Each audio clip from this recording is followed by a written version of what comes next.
नाजरीन, बरतानिया की शहजादी लेडी डियाना एक पाकिस्तानी के इश्क में मुब्तला थी और वो उस पाकिस्तानी से शादी करना चाहती थी।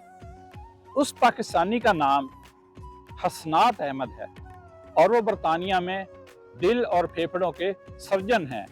डॉक्टर हसनात अहमद खान जहलम में पैदा हुए और बरतानिया में बहुत बड़े सर्जन हैं। लेडी डियाना उनसे शादी करना चाहती थी और इनके इश्क में मुब्तला थी।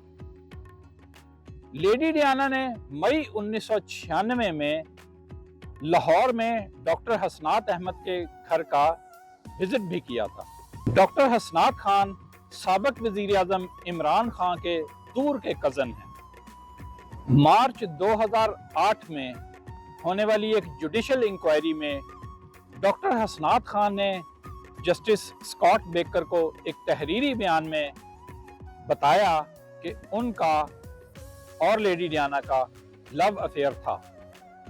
इसी जुडिशल इंक्वायरी में लेडी डियाना के खानसामा पॉल बरल ने भी इस माशके की तस्दीक की और लेडी डियाना की दोस्तों ने भी इस बात की तस्दीक की। सन 2001 में केट स्नेल ने एक किताब लिखी जिसका नाम था डियाना और उसकी आखिरी मोहब्बत। वो किताब डॉक्टर हसनात और लेडी डियाना के इश्क के ऊपर ही लिखी गई है और 2013 में डियाना नामी फिल्म भी इस मौजू पर बनी जिसमें डॉक्टर हसनात और लेडी डियाना के इश्क को दिखाया गया है।